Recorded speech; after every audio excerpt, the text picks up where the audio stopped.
Hola a todos, gracias por venir en domingo de la peor semana del mundo. Gracias Ana, gracias Adrián Material por invitarnos, a FA por organizarlo. Bueno, las conversaciones que hemos tenido antes de esta plática era un poco que nos contaras sobre tu práctica artística, la relación que tienes sobre ella en el territorio, la migración tuya, de tu mamá, y los materiales que has escogido a lo largo de tu carrera y cómo llegamos a conocerte por medio de la Bienal, de la colección. Y pues cuéntanos. Hola, buenas tardes, bienvenidos todos, gracias por estar aquí. Bueno, voy a partir como soy del Istmo de Tehuantepec, un pueblo que se encuentra al sur de México. Vengo de una familia que se dedica al textil. Lamentablemente, pues tuve que pasar como por un fenómeno que es el fenómeno de la migración, donde surge todo este trabajo y este cuestionamiento hacia mi vida y sobre lo que pasa a mi alrededor. Sí, parto como de la migración porque mi madre cuando tenía 15 años tuvo que salir a trabajar.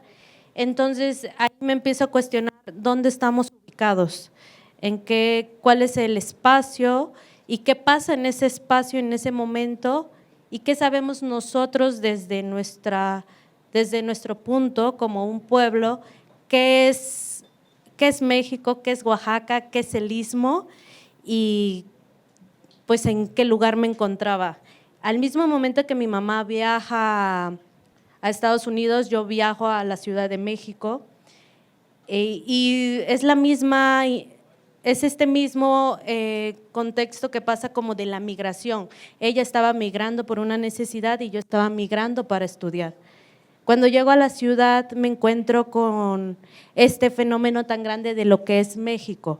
No había salido nunca del pueblo, entonces era como una inmensidad. Creo que era una edad pues que era un adolescente, pero había algo como que siempre me cuestionaba qué estaba pasando y por qué estaba yo aquí. Lo único que sabía es que quería estudiar. Y entonces empiezo como a preguntarme qué quería estudiar y tenía como esta relación. Quería estudiar diseño de modas, pero no me sentía no sabía cómo estudiar diseño de modas. Entonces me encuentro como con la escuela Edimba, pero me dijeron que no era como una escuela, que al final yo me tenía que especializar. Entonces, había como una necesidad como de la lengua. Entonces encuentro que estaba la escuela de antropología e historia y estuve en el prepedéutico, pero algo pasaba como que no me sentía como identificada como estas cuestiones desde mi crecimiento con las que yo había crecido. Entonces regreso a la ciudad de Oaxaca, a la capital, y ahí es donde empiezo a estudiar arte y empieza esta formación de seguirme pensando. Creo que todo mi trabajo parte de que diario me pregunto las cosas por qué pasan y por qué suceden. Entonces de ahí vienen todas estas cartografías que empiezo a trabajar por medio del bordado para saber en realidad dónde estaba yo ubicada y dónde estaba mi madre ubicada. Entonces es como este fenómeno de que por medio de una tradición, de un oficio, que el oficio era muy importante, como marcar estos puntos de ausencia, pero en estos puntos de ausencia, ¿por qué pasaban estos puntos de ausencia y qué era la unión entre ella y yo? Y eran por medio de códigos con los que crecí, como las flores, los tallos, pero surge un momento cuando empiezo a trabajar en el Instituto de Artes Gráficas y me encuentro con toda esta gran masa de libros donde empiezo a ver todo el arte contemporáneo y entonces surge nuevamente este pensamiento de niña y empiezo a ver como que había un interés y un cuestionamiento desde niña donde yo veía las prácticas que se realizaban y por qué se hacían estas prácticas, qué es lo que conforma un pueblo y cuáles son las cosas de las tradiciones que te llevan a este punto. Entonces ahí surge esta parte como del objeto, de lo escultórico, pues no alejado, como un brinco hacia mi práctica diaria y surge toda esta cadena, ¿no? Esta cadena de piezas que empiezo a trabajar. Y cuéntanos un poco cómo fue tu experiencia con la Bienal FEMSA y cómo, digo, gracias a la directora de la Bienal, Mariana, a los curadores, Pam, Cris Gómez, Isis Yepes, yo, que básicamente la Bienal hablaba sobre el cuerpo, el territorio, cómo habitamos ese territorio y ese cuerpo, y cómo llegamos a tu trabajo y cómo crees que haya influenciado esta Bienal o que hayas formado parte de esta Bienal o de este proyecto de la colección. ¿De qué manera influyó en tu práctica reciente? Pues eso fue muy interesante, como desde el lugar donde yo me encontraba trabajando, llegan a buscarme y entonces se me hace, como ahora lo planteo, cómo es importante estas personas que hacen que se conforme esta Bienal para encontrarme. Cuando me invitan a la Bienal, fue muy importante porque la invitación primeramente era para ir a conocer el lugar, el territorio. Entonces hicimos un viaje, todos los artistas, donde eso creo que era muy importante, clave para conocernos qué estábamos trabajando en ese momento y a dónde íbamos a hacer esta conexión con el lugar donde estábamos planteando nuestro trabajo. Entonces hicimos unas visitas, como a mí en lo personal, a mí me interesaba como los oficios del lugar, como era de Guanajuato a León, y qué estaba pasando en ese lugar. Creo que también es importante mencionar que la Bienal fue esta vez en Guanajuato. La Bienal empezó hace 30 años, este año cumple 30 años y empezó como, perdón por el muy largo nota al pie, pero empezó hace 30 años como un formato de certamen y era primero, segundo y tercer lugar. Y poco a poco fue cambiando. Hace 6 años se cambió de formato y se empezó un formato de invitación y curada. Primero empezamos en Monterrey, luego se fue a Zacatecas, luego a Michoacán y este año inauguramos en Guanajuato. Y invitamos a poco más de 25 artistas para hablar de temas en común y Ana formó parte de los artistas comisionados y posteriormente adquirimos tu pieza para la colección. Entonces, en uno de esos viajes de reconocimiento de campo de los artistas, ahora tú. Sí, entonces hago este viaje con todos los compañeros y había como interés, o sea, habían temas en común y tal vez otros temas que al estar en ese momento con ellos como compartir, ¿no? ¿Qué estaba pasando actualmente? Y bueno, ese fue el primer viaje como de reconocimiento para el lugar y regresamos y cada quien tenía que hacer meramente, fue como plantear o sea, la instalación se llama Vendrá la Memoria y creo que es una instalación donde el título lo dice, vendrá la memoria de los lugares, de los oficios, de las personas y como de los mismos museos. Entonces esta pieza es un conjunto de jícaras donde hacen una conexión por medio de una cuerda, donde creo que antes de eso tengo que mencionar como la libertad con la que desarrollé este proyecto era muy importante porque fue muy libre desde el principio hasta el final. O sea, creo que la pieza, para que se pudiera desarrollar, tenía una libertad total como el ser una conexión, ¿no? Porque en esta conexión era un mecate que podía dar la vuelta, podía salir del museo o de la sala y podría seguir siendo la pieza porque era esta conexión que hacía con todo lo que conformaba con la memoria.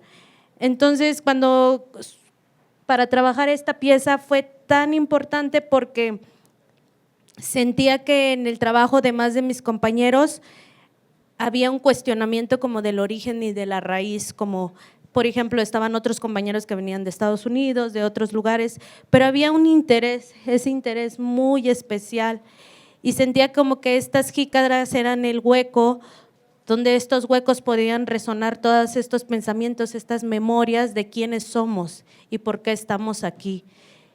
Y pues creo que el lugar la recibió muy bien, la gente, el público, y como que conectar con todas estas personas que pudieron ver las piezas hacían como que hiciera la resonancia de que venga la memoria nuevamente. Bueno, esa pieza estuvo en el Museo de Guanajuato, en el, ¿cómo se llama? ¿Eras tú Cortés? Sí. Sí, sí. Estuvo ahí 3 meses y creo que, no sé, al inicio de la colección, cómo ha ido, o sea, lo veo de atrás para adelante y cómo conforma tu trabajo, al igual que los artistas que decidimos adquirir para la colección. Creo que es como muy enriquecedor ahora estar hablando aquí y verlo 50 años para atrás. La colección cumple el año que entra 50 años y cómo empieza la colección por un genuino interés de formar comunidad, de formar parte de la comunidad artística, y se empezó a coleccionar pues de manera como muy orgánica y intereses con los artistas contemporáneos a las personas que fundaron la colección, ¿no? Y luego poco a poco se fue conformando con curadores y ahora cada vez pues hay un objetivo en común, un interés en común. Sin embargo, sigue habiendo este interés de formar lazos y formar parte de la comunidad artística por medio de adquisiciones, de exposiciones, de publicaciones, en un futuro ojalá becas, como este tipo de cosas. Creo que tú y todos los demás artistas en la Bienal, creo que fue como algo muy enriquecedor para todos, ¿no? Sí, creo que esta parte como nuevamente es tan importante como este tipo de proyectos porque hacen esta conexión con los artistas, ¿no? Creo que igual el que estemos hoy aquí sentadas es como nuevamente como el enraizar como esta tierra, ¿no? Esta tierra que es como al final lo que nos mantiene vivos y lo que hace como que haga resonancia como a las vidas, ¿no? Entonces creo que el quehacer como del arte también es hacer este pensamiento como de decir qué está pasando actualmente y como de todos los que conforman, ¿no? Como un conjunto de todos los que hacen parte que sea la Bienal FENSA y los involucrados, ¿no? Como los curadores y toda esta gente que hace que pues estemos hoy aquí sentadas. Y otra vez, en la Bienal, que me acuerdo que me contaste como si no, o sea, por la Bienal conociste la obra de otros artistas que hablaban de lo mismo, o sea, que tenían los mismos intereses que tú, pero desde otra perspectiva y encontraban ese lugar común de hablar sobre, pues, de lo que era la Bienal, sobre el territorio, el cuerpo, lo onírico, cómo los sentidos están educados y cómo el propósito de la Bienal era justo desentrenar los sentidos y ver con los oídos, oír con los ojos y cómo quitar este entrenamiento que tenemos con los sentidos. Y como me acuerdo que me dijiste, la obra de Miguel Fernández de Castro o de Ana Gallardo, que compartían este espacio, pues cómo logramos con los artistas y los curadores y los espacios, pues llegar a esa conversación en común y como en un alineamiento.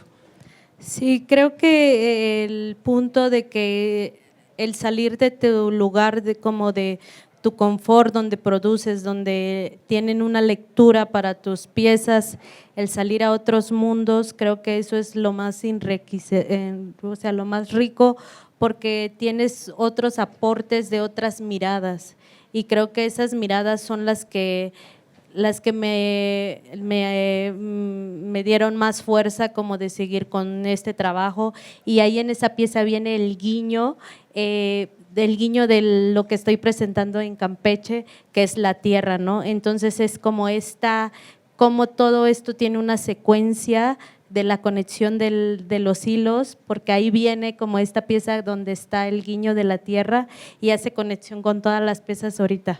nos puedas contar un poquito sobre tu exposición Ah, en bueno. Campeche. Sí, los invito para que vayan a la Galería Campeche. Ahí estoy planteando por medio de un video performance donde hablo sobre esta pieza, sobre un mito de la creación zapoteca donde yo crecí y me cuestionaba porque era una danza que solamente la practicaban los hombres. Y pasaron muchos años, mucho tiempo y creo que estaba lista para hacer. Lo que hago no es una danza, lo que hago es una interpretación. Pero es muy importante mencionar como la parte del lodo, nadie quiere mancharse de lodo. Está considerado que un lugar se mide por su pobreza, por el lodo, por eso hay esto de piso firme, que quieren como tapar todo. Sin embargo, en las casas cuando abrías estaba la tierra y habían los árboles y las gallinas y los animales. Entonces, ¿cómo esto se mantenía vivo?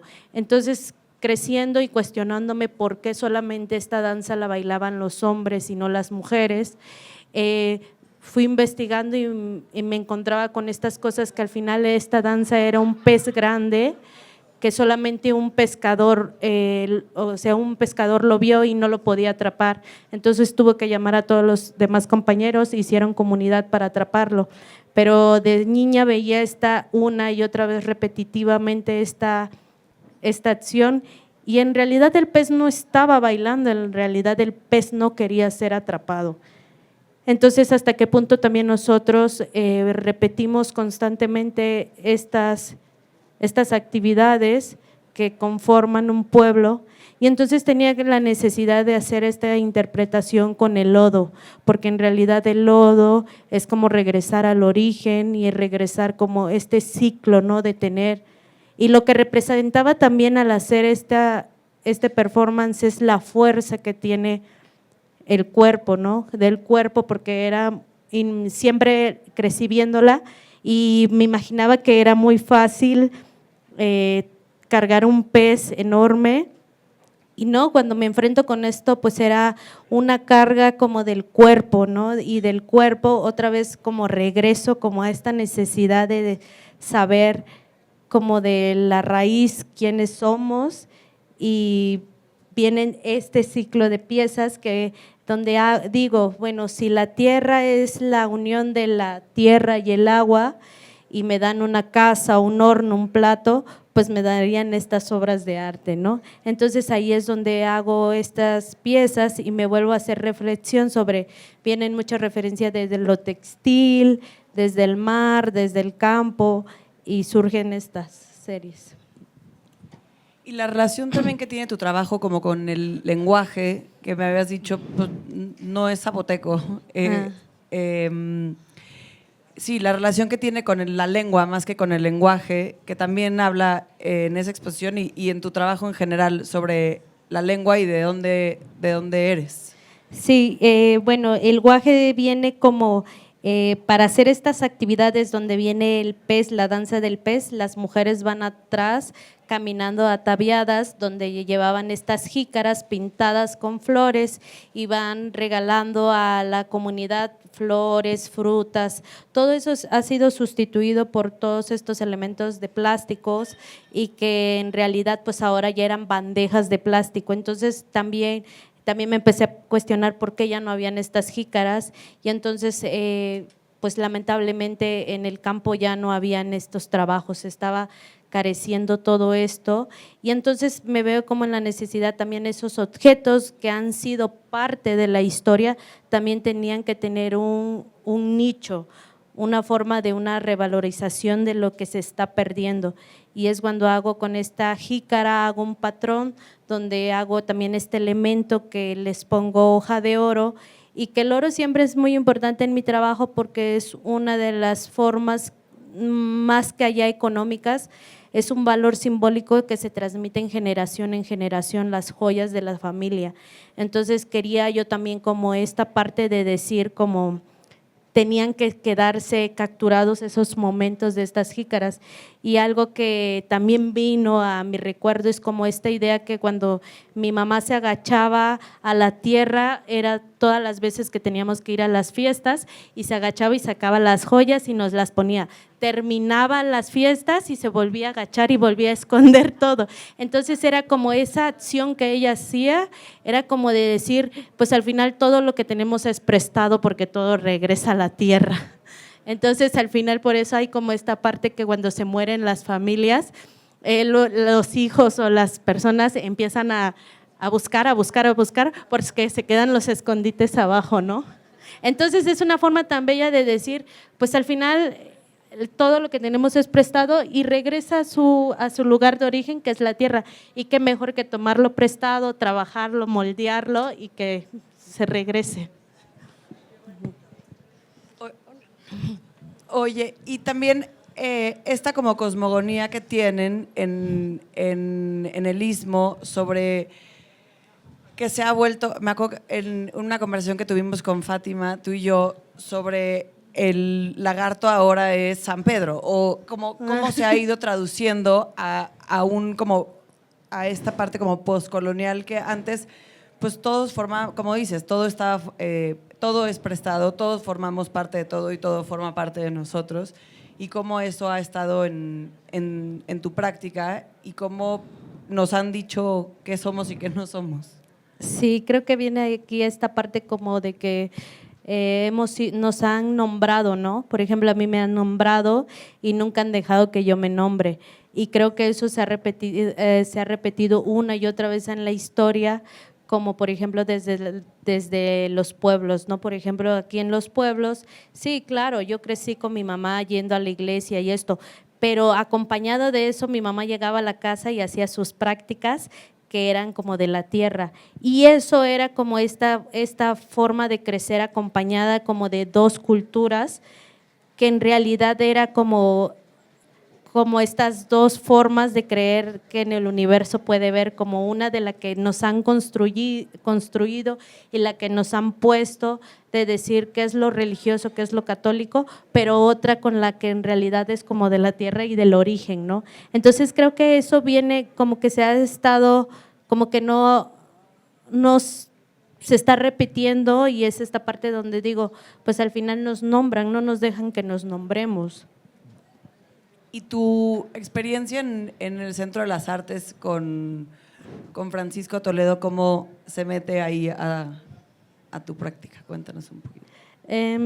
Pues creo que es como mi escuela, ¿no? Podría decir, como es un lugar donde creo que no podría yo decir que si somos de Oaxaca no podríamos pasar desapercibido. Creo que es un lugar como un río demasiado cauteloso donde puedes beber todo el agua que quieras, ¿no?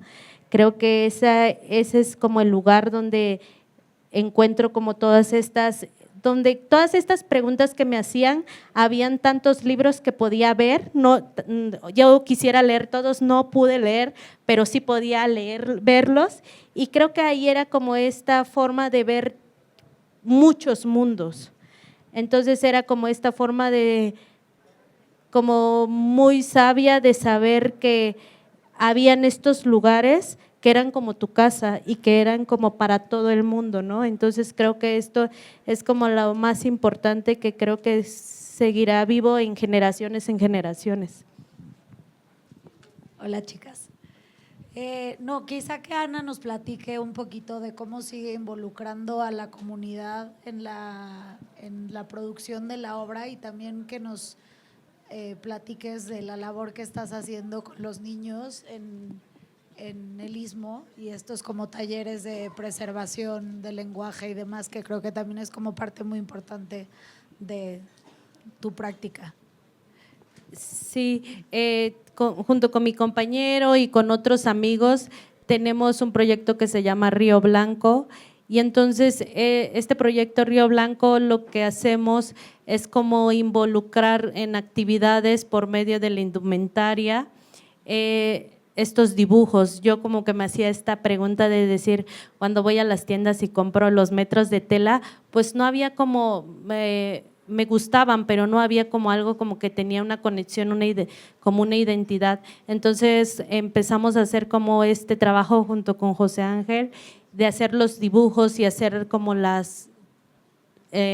por medio de la lengua, hacer como esta identidad, ¿no? Como construir esto, porque creo que es muy importante como mencionar esto, qué es lo que conforma México y cómo se conforma por medio de la indumentaria, por medio de la lengua, por medio de sus usos y sus costumbres. Y creo que si se pierden todas estas cosas, se perdería un cuerpo, se perdería un pueblo, se perdería un mundo. Y creo que esa es como una de las partes, como que el arte es tan importante porque puede entrar y tiene esta sensibilidad para que los niños tengan esta conexión por medio de juegos, de actividades, como el taller de serigrafía que tenemos, donde reproducimos estas piezas, como en los cuadernos, como hacer la enumeración por medio de los maíces. Entonces es como que también esta parte del arte tiene esto para dar, ¿no? Y es donde se desarrolla como todo este trabajo, ¿no? ¿Alguien más tiene una pregunta para Ana o Eugenia? Bueno, yo tengo una para Eugenia. Nos hablaste de que pues, la colección FEMSA cumple 50 años. Me gustaría conocer un poquito más quizás cómo empezó, quiénes fueron las personas que estuvieron involucradas y sobre todo cómo llegaron, digamos, de artistas más institucionales a artistas cada vez más jóvenes, cuáles fueron estas influencias y las conversaciones de por medio. Bueno, la colección empezó hace 50 años. Antes tuvo como unos pruebas pilotos o algo parecido, que fue en los 50s. Empezó un festival de cine, danza, arte en Monterrey, empezado por mi bisabuelo, porque en Monterrey no había como lo que había en la Ciudad de México y que era como el epicentro del país en cuanto a cultura. Y él se dio cuenta de esa necesidad y lo fue trayendo poco a poco. Luego migró a la colección, o bueno, el Museo de Monterrey se funda hace 50 años, el próximo año, y fue en una de las naves de la cervecería, Cuauhtémoc Moctezuma, que forma parte del corporativo FEMSA. Lo empezó mi abuela y su cuñada por esta necesidad también de que no había ninguna sola exposición en Monterrey, o había muy pocas y eran distintas, ¿no? Y entonces lo empezaron ellas dos con ese entusiasmo de traer arte a Monterrey y sí formar parte de la comunidad, pero crear puentes entre distintas voces o darle voz a los artistas que al final del día son los que están hablando de lo que mucha gente no está hablando o cómo lo están vociferando. Y compraban obra, pero también traían obra, pero eran unas cosas muy locas. De repente era Keith Haring y luego las mesas de México. Y entonces era pues lo que les gustaba y los interesaba y lo que ellas pensaban que era interesante traer a Monterrey. Luego se fue incorporando la Bienal, y la Bienal también era una parte de esta necesidad de cumplir lo que ellas consideraban como un nicho importante en el arte y promocionar el arte pues, de jóvenes, o sea, sus contemporáneos, y lo que coleccionaban ellas eran pues, lo que conocían sus contemporáneos, y empezó la colección con una pieza donada por una prima de mi abuelo, que es el maizal de Dr. Atl, y poco a poco fue, pues, Tamayo era muy cercano, o Matías Gueritz también era muy cercano, y poco a poco se fue conformando como un cuerpo de obra. En el 2000 cierra el Museo de Monterrey y se decide hacerla una colección viajera y hacerla presente en donde el corporativo estaba. Y ahora, de la mano en donde está el corporativo, creo que de la mano de lo que va, por donde va el corporativo, a las necesidades que creemos ahora en la colección. Después de mi abuela entra mi mamá, y también buscando las mismas como necesidades que ella consideraba que eran en su momento propicias para el ecosistema artístico. y yo poco a poco me fui metiendo ahí como humedad y hace 2 años ya estoy de lleno y creo que pues cada X tiempo se ha como reformulado y repensado qué somos como colección, para qué coleccionamos, para quiénes coleccionamos y qué se hace con esta colección. Y entonces ahora como el enfoque o el quehacer de la colección es darle voz a los artistas, crear conversaciones, formar parte de la comunidad artística por medio de sí, coleccionar y creo que no estamos haciendo esta necesidad de ahora jóvenes emergentes y luego, porque Toledo y todos los que ya fueron. Creo que es importante también tener en cuenta que estas conversaciones transgeneracionales y mucho más horizontal creo que siempre van a ser necesarias. Y por medio de eso queremos seguir coleccionando, seguir dando voz a los artistas y por medio de publicaciones, exposiciones, un programa público y de la mano de las comunidades a donde vamos y queremos formar parte. Muy buenas tardes. Lindo escucharte, Ana. Creo que por primera vez lo escucho.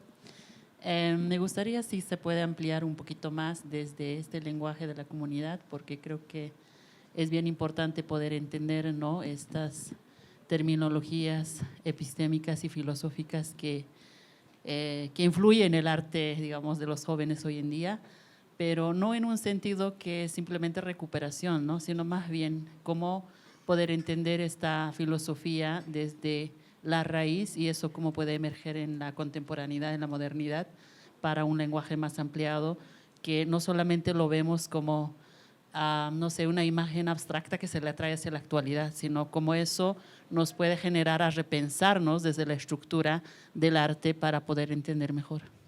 Gracias. Sí, creo que una de los puntos más importantes es como que mi trabajo esté ahorita en estos momentos aquí, es como tener esta lectura y también como abrir este espacio a todas estas nuevas generaciones. Creo que hay mucha gente desde todas las comunidades haciendo cosas, solamente creo que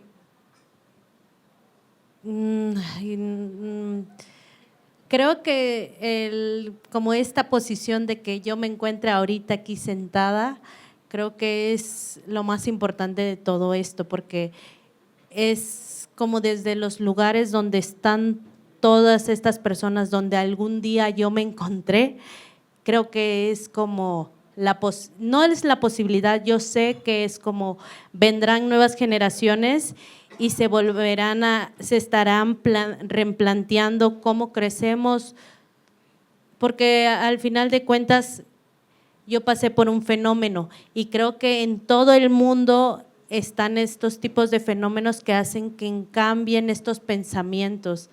No sé si por ahí va la respuesta. ¿Sí? Ok. Una última pregunta o comentario, crítica. Bueno, sin más, me gustaría agradecer a Ana y Eugenia por participar en esta última sesión de Vocal. Ha sido muy enriquecedor tenerlas ambas acá. Y agradezco también a todos los anteriores ponentes, a Boris Irmas, Mauricio Sánchez Ruiz, Cosa Raposo, Sandra Blow, Aide Rovirosa y Marek Wolfried. Y así como a las galerías que nos ayudaron a hacer esto posible. Gracias, Fátima. Y pásense a ver la expo de Ana en Campeche, está preciosa. Y pues nada, nos vemos el año que viene. Muchas gracias a todos. Muchas gracias.